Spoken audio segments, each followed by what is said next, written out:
الحمد لله رب العالمين، نحمده ونستعينه ونؤمن به ونتوكل عليه، ونعوذ بالله من شرور أنفسنا ومن سيئات أعمالنا، من يهده الله فلا مضل له ومن يضلل فلا هادي له، وأشهد أن لا إله إلا الله وحده لا شريك له، وأشهد أن محمدا عبده ورسوله أرسله بالهدى ودين الحق ليظهره على الدين كله ولو كره المشركون. اللهم صل على محمد وعلى آل محمد كما صليت على إبراهيم وعلى آل إبراهيم إنك حميد مجيد. اللهم بارك على محمد وعلى آل محمد كما باركت على إبراهيم وعلى آل إبراهيم إنك حميد مجيد. أما بعد، فإن خير الكلام كلام الله، وخير السنن سنن محمد صلى الله عليه وسلم، وشر الأمور محدثاتها، وكل محدثة بدعة، وكل بدعة ضلالة، وكل ضلالة في النار. أعوذ بالله السميع العليم من الشيطان الرجيم. يا أيها الذين آمنوا اتقوا الله حق تقاته ولا تموتن إلا وأنتم مسلمون. يا أيها الذين آمنوا اتقوا الله وقولوا قولا سديدا يصلح لكم أعمالكم ويغفر لكم ذنوبكم، ومن يطع الله ورسوله فقد فاز فوزا عظيما. بسم الله الرحمن الرحيم. والنجم إذا هوى ما ضل صاحبكم وما غوى وما ينطق عن الهوى إن هو إلا وحي يوحى. ഏറെ സ്നേഹം നിറഞ്ഞ സത്യവിശ്വാസികളെ, വിശ്വാസിനികളെ, റഹ്മാനും റഹീമുമായ അല്ലാഹു സുബ്ഹാനഹു വ തആലയുടെ വിധിവിലക്കുകളും നിയമനിർദ്ദേശങ്ങളും ജീവിതത്തിന്റെ മുഴുവൻ സന്ദർഭങ്ങളിലും കാത്തു സൂക്ഷിച്ച് തഖ്വയോടുകൂടെ ജീവിക്കണേ എന്ന് ആമുഖമായി എന്നോടും നിങ്ങൾ ഓരോരുത്തരോടും ഉപദേശിക്കുകയാണ്, വസിയ്യത്ത് ചെയ്യുകയാണ്. അല്ലാഹു സുബ്ഹാനഹു വ തആല നമ്മെ എല്ലാവരെയും അവന്റെ മുത്തഖീങ്ങളായ സ്വാലിഹീങ്ങളായ അടിമകളുടെ കൂട്ടത്തിൽ ഉൾപ്പെടുത്തി അനുഗ്രഹിക്കുമാറാവട്ടെ. പാരത്രിക ലോകത്ത് മുത്തഖീങ്ങൾക്ക് വേണ്ടി അവൻ തയ്യാർ ചെയ്തു വെച്ച സ്വർഗത്തിൽ പ്രവേശിക്കാൻ അള്ളാഹു നമുക്ക് ഓരോരുത്തർക്കും തൗഫീഖ് നൽകി അനുഗ്രഹിക്കുമാറാവട്ടെ. സഹോദരങ്ങളെ, അഷ്റഫുൽ ഖൽഖ് മുഹമ്മദ് മുസ്തഫ സല്ലല്ലാഹു അലൈഹി വസല്ലം അവിടുത്തോട് പ്രിയം വെച്ച് അവിടുത്തെ സ്നേഹിച്ചുകൊണ്ട് മാത്രമേ ഒരു മനുഷ്യന്, ഒരു മുസ്ലിമിന്, ഒരു വിശ്വാസിക്ക് യഥാർത്ഥ വിശ്വാസിയാവാൻ സാധിക്കുകയുള്ളൂ.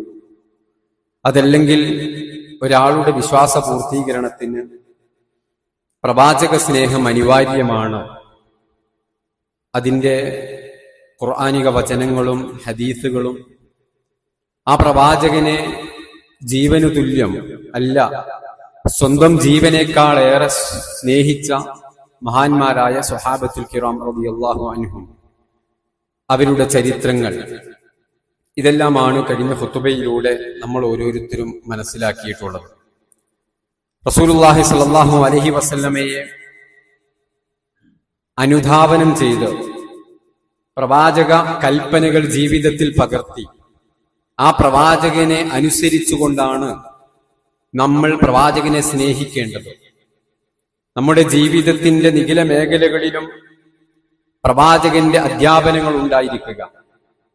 നാം പ്രഭാതത്തിൽ എഴുന്നേൽക്കുന്നത് മുതൽ അൽഹംദുലില്ലാഹില്ലദീ അഹ്യാനാ ബഅദമാ അമാതനാ വഇലൈഹി നുശൂർ എന്ന് പറഞ്ഞുകൊണ്ട് എഴുന്നേൽക്കുന്നത് മുതൽ നമ്മൾ ജീവിതത്തിൽ എന്തെല്ലാം കാര്യങ്ങൾ പ്രവർത്തിക്കുന്നുണ്ടോ അവിടെയെല്ലാം നമ്മുടെ പ്രവാചകന്റെ അധ്യാപനങ്ങൾ അത് ജീവിതത്തിൽ പകർത്തുക. ഇതാണ് ഒരു യഥാർത്ഥ പ്രവാചക സ്നേഹിയുടെ രീതി എന്നുള്ളതാണ് ഒരു സത്യവിശ്വാസി മനസ്സിലാക്കേണ്ടത്. റസൂലുള്ളാഹി സ്വല്ലല്ലാഹു അലൈഹി വസല്ലം ഈ പ്രാർത്ഥന ചൊല്ലിക്കൊണ്ടാണ് എഴുന്നേറ്റിട്ടുള്ളത്. അതുകൊണ്ട് ഞാനും അങ്ങനെയാണ്.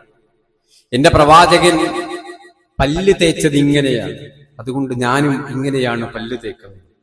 എന്റെ റസൂൽ സല്ലല്ലാഹു അലൈഹി വസല്ലം ടോയ്ലറ്റിലേക്ക് പ്രവേശിച്ചത് ഇങ്ങനെയാണ്, അതുകൊണ്ട് ഞാനും ടോയ്ലറ്റിലേക്ക് പ്രവേശിക്കുന്നത് ഇങ്ങനെയാണ്. എന്റെ പ്രവാചകൻ സല്ലല്ലാഹു അലൈഹി വസല്ലം വുളു എടുത്തത് ഇപ്രകാരമാണ്, അതുകൊണ്ടാണ് ഞാൻ ഇങ്ങനെ വുളു എടുക്കുന്നത്. എന്റെ പ്രവാചകൻ സല്ലല്ലാഹു അലൈഹി വസല്ലം നമസ്കാരം നിർവഹിച്ചത് ഇങ്ങനെയാണ്, അതുകൊണ്ട് ഞാനും ഇങ്ങനെയാണ് നമസ്കാരം നിർവഹിക്കുന്നത്. എന്റെ റസൂൽ സല്ലല്ലാഹു അലൈഹി വസല്ലം ഭാര്യമാരോട് പെരുമാറിയിട്ടുള്ളത്, ഭർത്താവിനോട് പെരുമാറേണ്ടത് പഠിപ്പിച്ചു തന്നിട്ടുള്ളത്, മാതാപിതാക്കളോടുള്ള കടപ്പാടുകളുടെ നിർദ്ദേശങ്ങൾ നൽകിയത്, മക്കളെ വളർത്തുന്നതിനെ കുറിച്ചുള്ള അധ്യാപനങ്ങൾ നൽകിയതൊക്കെ ഇങ്ങനെയാണ്. അതുകൊണ്ടാണ് ഞാൻ ഇങ്ങനെ. ജീവിതത്തിന്റെ നിഖില മേഖലകളിലും നമ്മൾ ആരാവട്ടെ, ഏത് മേഖലയിലാവട്ടെ, അവിടെയൊക്കെ നമ്മുടെ ഹബീബായ റസൂലുള്ളാഹി സ്വല്ലല്ലാഹു അലൈഹി വസല്ലമയെ കൊണ്ടുവന്ന് നിർത്തുന്ന വ്യക്തിയാണ് ഒരു യഥാർത്ഥ വിശ്വാസി. ഇതാണ് സത്യത്തിൽ ഒരു യഥാർത്ഥ പ്രവാചക സ്നേഹി എന്നുള്ളത് നമ്മൾ ഓരോരുത്തരും മനസ്സിലാക്കണം. പക്ഷെ നമ്മുടെ നാടുകളിലൊക്കെ കണ്ടുകൊണ്ടിരിക്കുന്നത് ഈ മാസം റബീഉൽ അവ്വൽ മാസമാണ്. ഇത് സന്തോഷത്തിന്റെ മാസമാണ്. റബീഉൽ അവ്വൽ മാസത്തിലാണ് പ്രവാചകൻ ജനിച്ചിട്ടുള്ളത്. അതുകൊണ്ട് തന്നെ പ്രവാചകനോട് സ്നേഹമുള്ളവർ, പ്രവാചക സ്നേഹികൾ, പ്രവാചകനോട് ഇഷ്ടമുള്ളവരെല്ലാം നബിദിനം ആഘോഷിക്കും. അതല്ലാത്തവരോ, പ്രവാചകനോട് ഇഷ്ടമില്ലാത്തവർ നബിദിനം ആഘോഷിക്കില്ല. ഇങ്ങനെ രണ്ട് രൂപത്തിലായി മുസ്ലിം സമൂഹത്തെ വിഭജിക്കുന്നവരെ നമുക്ക് കാണാൻ കഴിയും. അതിന് പ്രഭാഷണങ്ങളും എഴുത്തുകളും ഒക്കെ ആയിക്കൊണ്ട് സോഷ്യൽ മീഡിയയിലൊക്കെ പ്രത്യക്ഷപ്പെടുന്ന ആളുകളെ നമുക്ക് കാണാൻ കഴിയും. പ്രിയമുള്ള സഹോദരങ്ങളെ, സർവ്വതരത്തിലുള്ള സംഘടനാ പക്ഷപാതിത്വങ്ങളും മാറ്റിവെച്ച് ഞാനും നിങ്ങളും ഒരു വിശ്വാസി എന്നുള്ള നിലക്ക് നമ്മൾ പരിശോധിക്കേണ്ട ചില കാര്യങ്ങളുണ്ട്. ഇത് പലപ്പോഴും പറയുന്നത്, ഇത് പറഞ്ഞിട്ട് ഓരോ വർഷം കൂടുമ്പോഴും ഇതിന്റെ ശക്തി കൂടുകയല്ലാതെ കുറയുന്നുണ്ടോ, എന്തിനാണ് നിങ്ങൾ ആവർത്തിച്ചുകൊണ്ട് ഇത് സംസാരിച്ചു കൊണ്ടിരിക്കുന്നത് എന്നൊക്കെ ചോദിക്കും. പക്ഷെ നമ്മെ സംബന്ധിച്ചിടത്തോളം ഇത് ഉൾക്കൊള്ളുക, ഇത് മനസ്സിലാക്കുക, ഇത് അള്ളാഹുവിന്റെ ഒരു തൗഫീഖാണ്. പക്ഷപാതിത്വങ്ങൾ മാറ്റിവെക്കുക. ഇവിടെ രണ്ട് കക്ഷികളാണുള്ളത്. ഒന്ന് നബിദിനം ആഘോഷിക്കുന്ന ആളുകൾ, രണ്ടാമത്തത് നബിദിനം ആഘോഷിക്കാത്ത ആളുകൾ. നമ്മെ സംബന്ധിച്ചിടത്തോളം നമ്മൾ സ്വന്തത്തോട് ചോദിക്കുക, ഞാൻ ഏതു പക്ഷത്താണ്?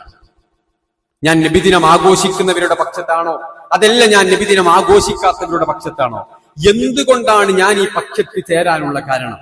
ഞാൻ മുജാഹിദാണ്, അതുകൊണ്ട് ഞാൻ നബിദിനം ആഘോഷിക്കില്ല. അല്ലെങ്കിൽ ഞാൻ സമസ്തയാണ്, ഞാൻ നബിദിനം ആഘോഷിക്കും. അല്ലെങ്കിൽ ഞാൻ ജമാഅത്തെ ഇസ്ലാമിയാണ്, എന്റെ നിലപാടിതാണ്. അതല്ല ഞാൻ തബ്ലീഗുകാരനാണ്, എന്റെ നിലപാടിതാണ്. ഇതല്ല ഒരു മുസ്ലിമിന്റെ നിലപാട്, ഇതല്ല ഒരു വിശ്വാസിയുടെ നിലപാട്. നിങ്ങളിൽ വല്ല തരത്തിലുള്ള അഭിപ്രായ വ്യത്യാസങ്ങളും ഉണ്ടോ, ഫഇൻ തനാസഅതും ഫീ ശൈഇൻ ഫറുദ്ദൂഹു ഇലല്ലാഹി വറസൂൽ, അല്ലാഹുവിലേക്ക് മടക്കുക, അല്ലാഹുവിന്റെ പ്രവാചകനിലേക്ക് മടക്കുക. പ്രമാണങ്ങളിലേക്ക് നിങ്ങളിലുള്ള ഭിന്നാഭിപ്രായങ്ങൾ, ഭിന്നമായ അഭിപ്രായങ്ങൾ ഉണ്ടാകുമ്പോൾ ആ അഭിപ്രായത്തിനൊരു പരിഹാരം നിങ്ങൾക്ക് ലഭിക്കണമെങ്കിൽ പ്രമാണങ്ങളിലേക്ക് മടക്കണമെന്നുള്ളതാണ് അള്ളാഹുവും പ്രവാചകനും നമുക്ക് പഠിപ്പിച്ചു തന്നിട്ടുള്ളത്. ഒരു സത്യവിശ്വാസി എല്ലാ തരത്തിലുള്ള പക്ഷപാതിത്വങ്ങളും മാറ്റിവെച്ചിട്ട് അവന്റെ നിലപാട് ഇതാണ്. ഇതാവണം ഒരു സത്യവിശ്വാസിയുടെ നിലപാട് എന്നുള്ളതാണ് നമ്മൾ ഓരോരുത്തരും വളരെ കൃത്യമായി കൊണ്ട് മനസ്സിലാക്കേണ്ടത്. കാരണം ഇത് അള്ളാഹുവിന്റെ മതമാണ്. ഇത് ഏതെങ്കിലും മനുഷ്യന്റെ തലച്ചോറിൽ ഉദിച്ച ഏതെങ്കിലും മനുഷ്യന്റെ അഭിപ്രായങ്ങൾ ഒരു ദർശനമായി എഴുതി വെച്ച് രേഖപ്പെടുത്തി പ്രചരിപ്പിക്കപ്പെട്ട ഒരു ദർശനമല്ല, ഒരു മതമല്ല ഇത്. ഇത് തീർത്തും അള്ളാഹുവിങ്കിൽ നിന്ന് അവതീർണമായ മതമാണ്. അള്ളാഹു സുബ്ഹാനഹു വ തആല മുഹമ്മദ് മുസ്തഫ സല്ലല്ലാഹു അലൈഹി വസല്ലമയെ പരിചയപ്പെടുത്തുന്നത് തന്നെ ഞാൻ ആമുഖമായി ഓതി വെച്ച വിശുദ്ധ ഖുർആനിന്റെ വചനം കൊണ്ടാണ്. എങ്ങനെയാ റസൂലുള്ളാഹിനെ പരിചയപ്പെടുത്തിയത്? വന്നജ്മി ഇദാ ഹവാ മാ ضل صاحبكم وما غوى وما ينطق عن الهوى إن هو إلا وحي يوحى ഈ മതം ഏത് രൂപത്തിലാണ് നമുക്ക് അവതരിപ്പിക്കപ്പെട്ടിട്ടുള്ളത്? ഇത് തീർത്തും അള്ളാഹുവിന്റെ പ്രവാചകൻ സ്വയട്ടപ്രകാരം സംസാരിക്കുന്ന ആളല്ല പ്രവാചകന്.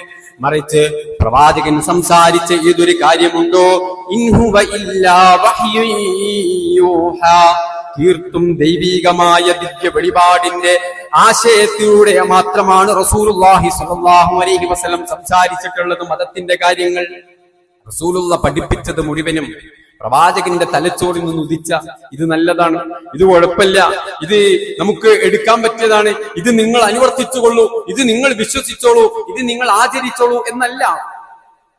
തീർത്തും അള്ളാഹുവിങ്കിൽ നിന്ന് അവതീർണമായി ആകാശങ്ങൾക്കപ്പുറത്തു നിന്ന് മഹാനായ ജിബ്രീൽ അലൈഹിസ്സലാത്തു വസ്സലാം പ്രവാചകന്റെ സവിധത്തിലേക്ക് എത്തിച്ചു കൊടുത്ത അള്ളാഹുവിങ്കിൽ നിന്നുള്ള വഹീ മുഖേനയാണ് ഈ മതത്തിന്റെ എല്ലാ തരത്തിലുള്ള നിയമാവലികളും അള്ളാഹുവിന്റെ പ്രവാചകൻ നമുക്ക് പഠിപ്പിച്ചു തന്നിട്ടുള്ളത്.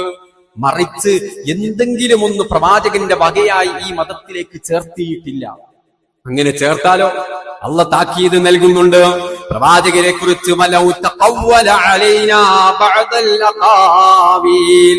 ആ ദിവ്യ വെളിപാടിനോടൊപ്പം എങ്ങാനും പ്രവാചകൻ വല്ലതും കൂട്ടിച്ചേർത്തിട്ടുണ്ടായിരുന്നെങ്കിൽ ആ പ്രവാചകനെ നാം നമ്മുടെ വലത് കരം കൊണ്ടൊരു പിടുത്തം പിടിക്കുമായിരുന്നു.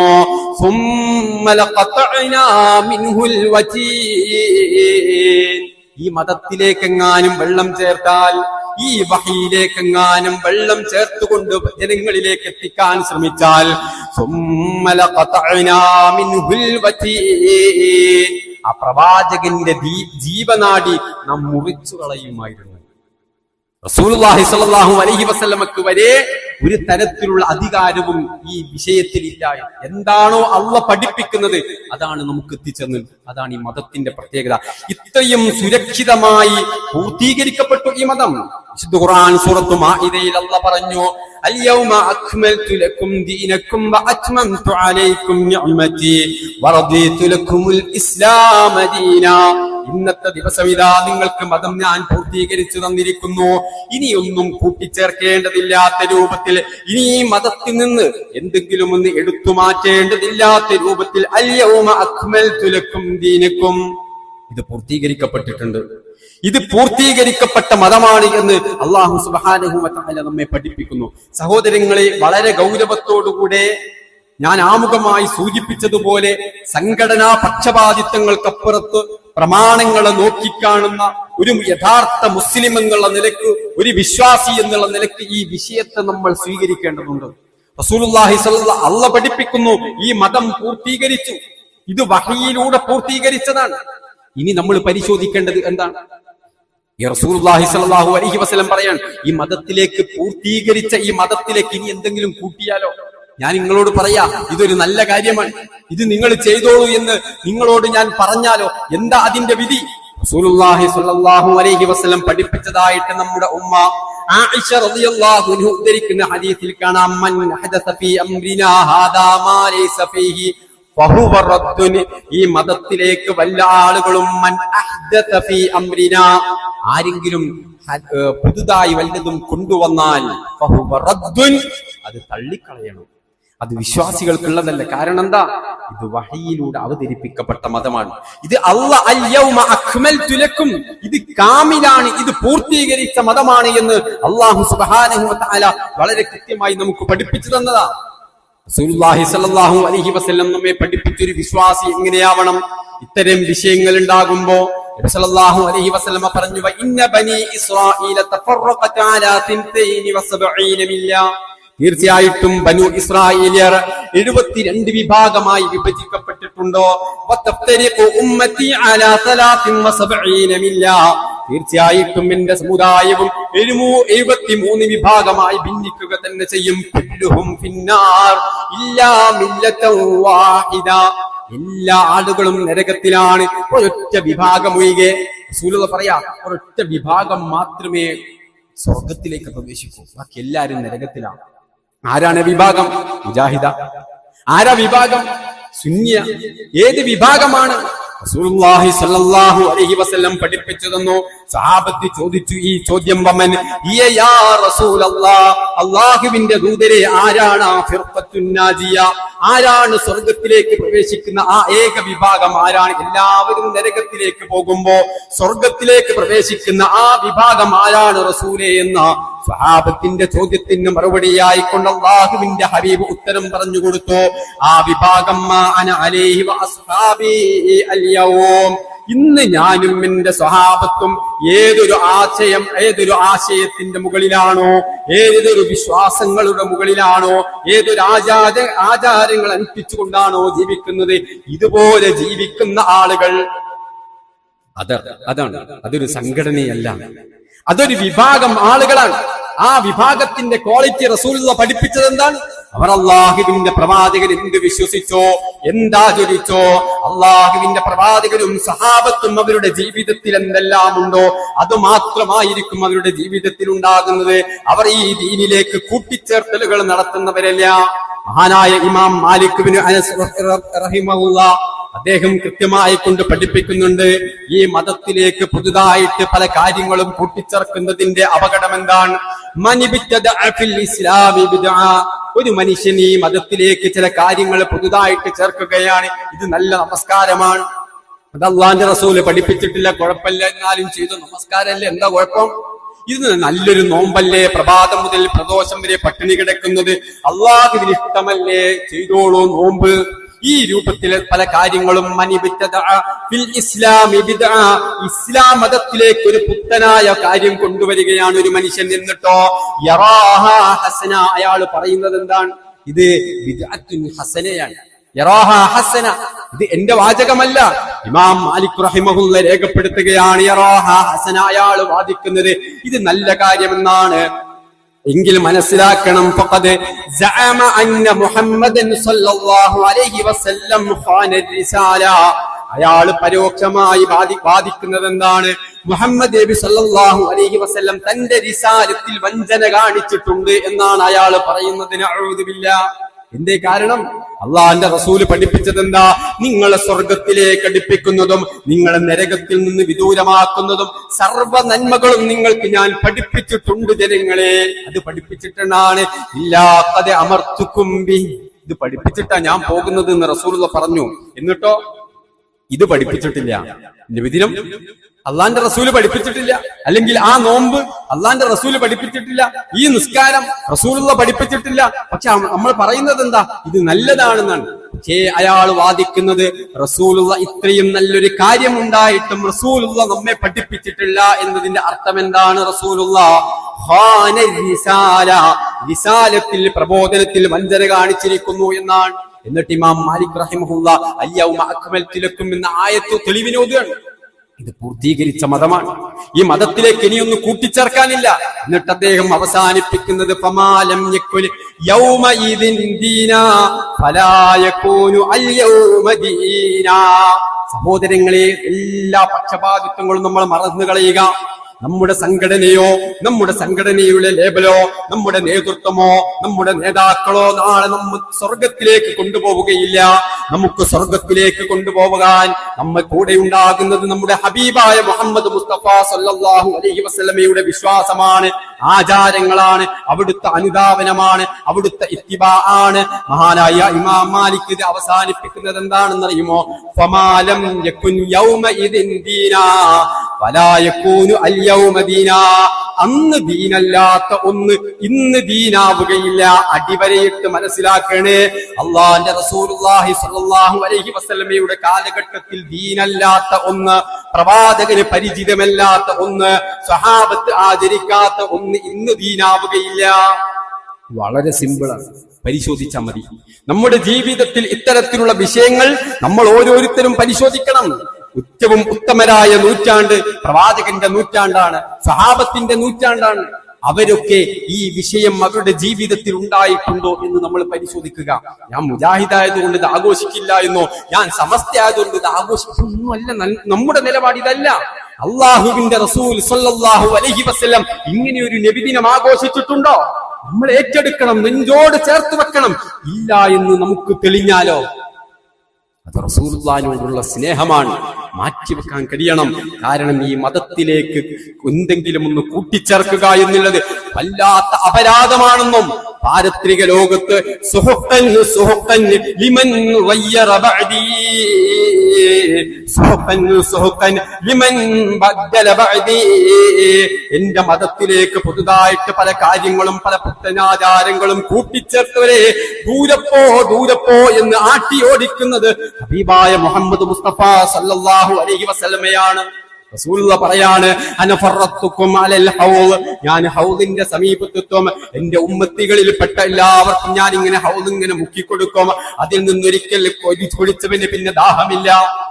അതാ സമയത്ത് ഒരുപാട് ആളുകൾ ഇങ്ങനെ വരുന്നുണ്ട്. പെട്ടെന്ന് തന്നെ ഫയുഹാലു ബൈനി വബൈനഹും, എനിക്കും അവർക്കുമിടയിൽ ഒരു വലിയ മറ പ്രത്യക്ഷപ്പെടുന്നു. എനിക്കവരെ കാണാൻ കഴിയുന്നില്ല. ഞാൻ അല്ലാഹുവിനോട് പറയും, ഉമ്മത്തി ഉമ്മത്തി, അല്ലാഹുവേ അതെന്റെ സമുദായമാണ്, അവരെന്റെ ഉമ്മത്താണ്. അല്ലാഹുവിന്റെ വർത്തമാനം എന്താണ്? അല്ലാഹു പ്രവാചകനോട് അവിടെ വെച്ച് പറയുന്നത് എന്താണ്? അല്ലാഹുവിന്റെ തിരുദൂതരെ, താങ്കൾക്കറിയില്ല വമാ തുദരീ മാ അഹ്ദസൂ ബഅദക, താങ്കളുടെ വിയോഗാനന്തരം ഈ മതത്തിലേക്ക് എന്തെല്ലാമാണ് അവർ കൂട്ടിച്ചേർത്തതെന്ന് നിങ്ങൾക്കറിയില്ല. അവര് പല നമസ്കാരങ്ങളും ഇവിടെ കൂട്ടിച്ചേർത്തിട്ടുണ്ട്. താങ്കൾ പഠിപ്പിക്കാത്ത പല ആഘോഷങ്ങളും പല നോമ്പുകളും പല സംവിധാനങ്ങളും ഈ മതത്തെ അവര് വികലമാക്കിയിട്ടുണ്ട്. ഇത് കേൾക്കുമ്പോൾ അല്ലാഹുവിന്റെ റസൂല് പറയും, സുഹുഖൻ സുഹുഖൻ ലിമൻ ഗയ്യറ ബഅദി, ആട്ടിയോടിക്കും അല്ലാഹുവിന്റെ റസൂൽ. നമ്മെ അല്ലാഹു സുബ്ഹാനഹു വ തആല കാത്തുരക്ഷിക്കുമാറാവട്ടെ. സഹോദരങ്ങളെ, ഇതൊരു സംഘടനയുടെ വിഷയമല്ല, ഇത് ദീനിന്റെ വിഷയമാണ്. ഇത് പരലോകത്തിന്റെ വിഷയമാണ്. ഇത് സ്വർഗ നരകങ്ങൾ വേർതിരിക്കുന്ന വിഷയമാണ്. ബുദ്ധി കൊടുത്ത് ആലോചിക്കുക, വിവേചന ശക്തി ഉപയോഗപ്പെടുത്തുക. സ്വർഗത്തിൽ പ്രവേശിക്കാൻ അല്ലാഹുവിന്റെ റസൂല് സ്വല്ലല്ലാഹു അലൈഹി വസല്ലം പഠിപ്പിച്ച ഈ ദീൻ, വഹയിലൂടെ പൂർത്തീകരിക്കപ്പെട്ട ദീൻ, ആ തനതായ രീതിയിൽ ജീവിതത്തിൽ കൊണ്ടു നടക്കാൻ നമ്മൾ ഓരോരുത്തരും പരിശ്രമിക്കുക. അല്ലാഹു സുബ്ഹാനഹു വ തആല അനുഗ്രഹിക്കുമാറാവട്ടെ.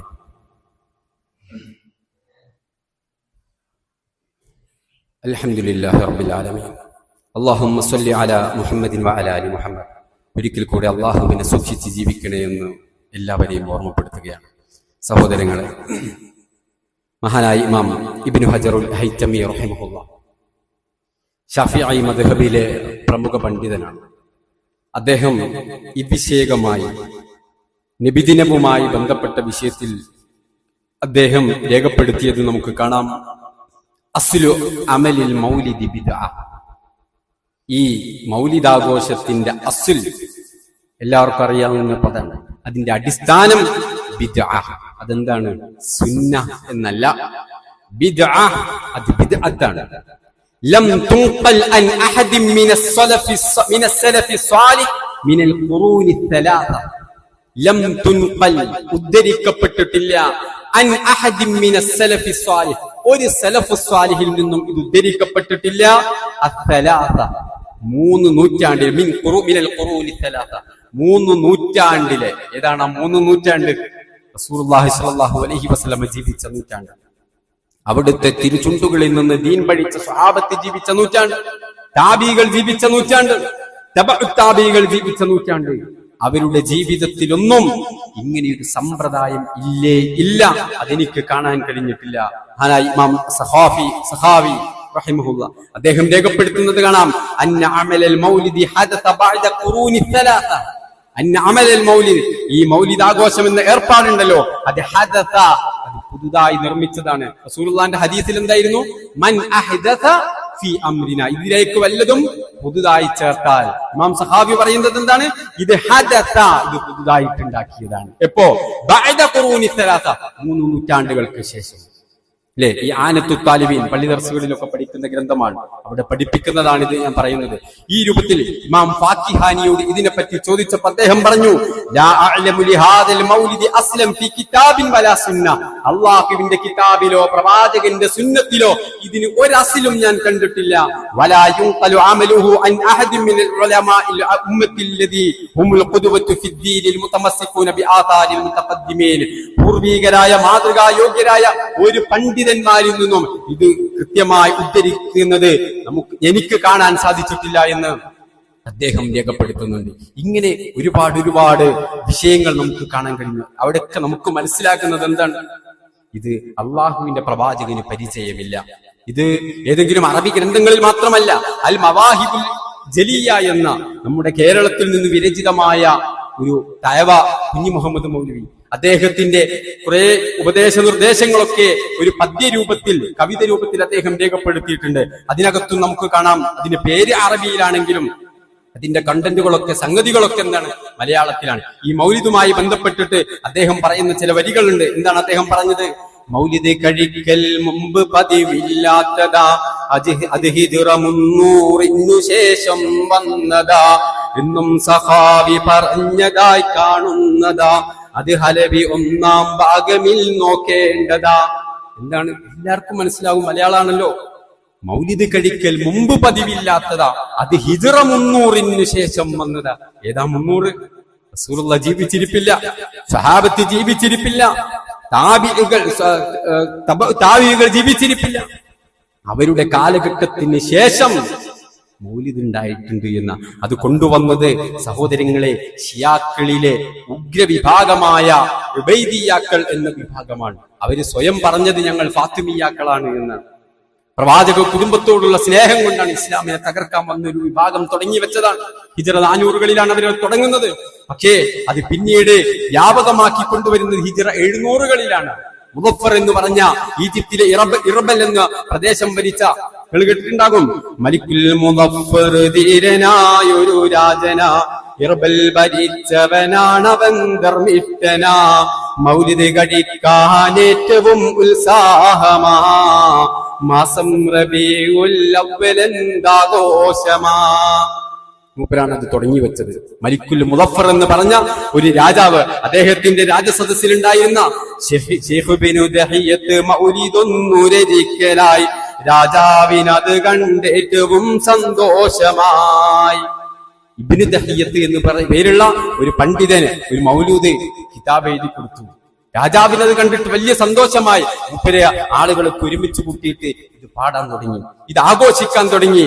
അന്ന് സമ്മാനമായി പൊന്നായിരം നൽകുന്നതാ എന്നുള്ളത് ഇബ്നു കസീർ താൻ പറയുന്നതായി, മൗലിദ് കഴിക്കുന്നന്ന് ആടയ്യായിരം, പൊരിക്കുന്നതാണ് കോഴിയും 10,000. ഈ ഏർപ്പാടുകളൊക്കെ അന്നുണ്ട്. ഞാൻ സൂചിപ്പിക്കുന്നത് ഈ ബൈത്ത് ചൊല്ലിയത് എന്തിനാണെന്നറിയോ? ഈ ഏർപ്പാടുകളൊക്കെ തുടങ്ങിയത് അള്ളാന്റെ റസൂലിന്റെ കാലത്തല്ല, സ്വഹാബത്തിന്റെ കാലത്തല്ല. ഹിജ്റ 700-കളിൽ വന്ന ഒരു ഈജിപ്തിലുണ്ടായിരുന്ന ഒരു രാജാവാണ് ഈ വിഷയങ്ങളൊക്കെ തുടങ്ങിയത് എന്ന. എന്നാൽ ഇതൊക്കെ പറഞ്ഞിട്ട് മൗലിദ് കഴിക്കൽ മുമ്പ് പതിവില്ല എന്ന് പറഞ്ഞിട്ട് ഇത് വേണ്ടെന്നല്ല പറഞ്ഞത്. എന്നാലോ നബിക്കുള്ള മൗലിദ് വീട്ടിലും കഴിക്കേണ്ടതാ, അതിനാൽ മുസീബത്തൊക്കെയും നീങ്ങുന്നതാ, കള്ളന്റെ ശല്യം തന്നെയും ഒതുങ്ങുന്നതാ, ദാരിദ്ര്യവും നീങ്ങുന്നതായി കാണുന്നതാ. നബിന്റെ കാലത്തൊന്നും ഇല്ലെങ്കിൽ ഇത് ചൊല്ലണം എന്നാ പഠിപ്പിച്ചിട്ടുള്ളത്. ഒരുപാട് ഉപകാരങ്ങൾ അതുകൊണ്ടുണ്ട് എന്നാണ്. ആരാ ഇതൊക്കെ പഠിപ്പിച്ചത്? സഹോദരങ്ങളെ സൂചിപ്പിക്കുന്നത് അള്ളാഹുവിന്റെ പ്രവാചകന് പരിചയമല്ലാത്ത, അള്ളാഹുവിന്റെ പ്രവാചകൻ സല്ലല്ലാഹു അലൈഹി വസല്ലമയുടെ പുണ്യ അതരങ്ങളിൽ നിന്ന് ഈ ദീൻ പഠിച്ച സ്വഹാബത്തുൽ കിറാം അവർക്ക് പരിചയമില്ലാത്ത റസൂലുള്ളാഹി സല്ലല്ലാഹു അലൈഹി വസല്ലമയുടെ കാലഘട്ടത്തിന് ശേഷം 30 വർഷം അവിടുത്തെ ഖലീഫമാർ ഭരണം നടത്തിയിട്ടുണ്ട്. 55 വർഷം അവിടുത്തെ പ്രിയപ്പെട്ട ഭാര്യമാർ ജീവിച്ചിരിപ്പുണ്ട്. നമ്മുടെ ഉമ്മമാർ, ഉമ്മഹാത്തുൽ മുഅ്മിനീൻ, അവരുടെ ആരുടെ ജീവിതത്തിൽ ഒരിക്കൽ പോലും ഇങ്ങനെ ഒരു ആഘോഷം ഉണ്ടായിട്ടില്ല. എല്ലാവർക്കും അറിയാം. ഈ രൂപത്തിൽ ഇത് മനസ്സിലാക്കിയാൽ പിന്നെ നമ്മൾ സ്വന്തത്തോട് ചോദിക്കേണ്ടത്, ഞാൻ ആദ്യം ചോദിച്ച 2 വിഭാഗമുണ്ടല്ലോ, ഒന്ന് നബിദിനം ആഘോഷിക്കുന്നവരാണ്, ഒന്ന് ആഘോഷിക്കാത്തവരാണ്. നമ്മുടെ ആരുടെ കൂട്ടത്തിലാണ് നമ്മൾ? ഏതു പക്ഷത്തിലാണ് നമ്മൾ ഉള്ളത്? നമ്മൾ നബിദിനം ആഘോഷിക്കുന്നവരുടെ കൂട്ടത്തിലാണെങ്കിൽ നമ്മൾ പ്രവാചകന്റെ പക്ഷത്തല്ല, സ്വഹാബത്തിന്റെ പക്ഷത്തല്ല, താബികളുടെ പക്ഷത്തല്ല, താബികളുടെ പക്ഷത്തല്ല, 4 മദ്ഹബിന്റെ ഇമാമുകളുടെ പക്ഷത്തുമല്ല എന്ന് തിരിച്ചറിയണം. അല്ല, ആഘോഷിക്കാത്തവരുടെ കൂട്ടത്തിലാണെങ്കിൽ അത് ആഘോഷിക്കാത്തവരുടെ കൂട്ടത്തിൽ അള്ളാഹുവിന്റെ തിരുദൂതർ സല്ലല്ലാഹു അലൈഹി വസല്ലമയുണ്ട്, അവിടുത്തെ പത്നിമാരുണ്ട്, സഹാബത്തുണ്ട്, താബികളുണ്ട്, താബികളുണ്ട്, മഹാന്മാരായ അഇമ്മത്തുൽ അർബഅ 4 ഇമാമുകളുണ്ട്, എല്ലാവരും ഉണ്ട്. 3 നൂറ്റാണ്ടിലെ മഹാന്മാരൊക്കെ ആ ഒരു വിഭാഗത്തിലാണ്. നമ്മൾ പരിശോധിക്കാം. ഞാൻ എന്നോട് ചോദിക്കുക, ഞാൻ ഏത് വിഭാഗത്തിലാണ്? നിങ്ങൾ ഓരോരുത്തരും പരിശോധിക്കുക, ഞാൻ ഏതു പക്ഷത്താണ്. അള്ളാഹുവിനും പ്രവാചകനൊന്നും പരിചയമില്ലാതെ ഏതോ 700കളിൽ കടന്നു വന്ന ഒരു രാജാവ് ഉണ്ടാക്കിയ ഒരു സമ്പ്രദായത്തിന്റെ പിന്നിലൂടെ നടക്കേണ്ടവനാണോ ഞാൻ? അതല്ല. എന്റെ ഹബീബ് സല്ലല്ലാഹു അലൈഹി വസല്ലമയെ സ്നേഹിച്ച് അവിടുന്ന് കൊണ്ടുവന്ന ദീൻ അത് വികലമാക്കാതെ നെഞ്ചോട് ചേർത്ത് വെച്ച് ജീവിക്കേണ്ടവനാണോ ഞാൻ? സ്വയം പരിശോധിക്കുക, സ്വയം വിലയിരുത്തുക, സ്വർഗത്തിനായി അധ്വാനിക്കുക, ആ പ്രവാചകനെ അതിൽ അനുധാവനം ചെയ്തുകൊണ്ട് മുന്നോട്ട് പോവുക. അല്ലാഹു സുബ്ഹാനഹു വ തആല അനുഗ്രഹിക്കുമാറാവട്ടെ.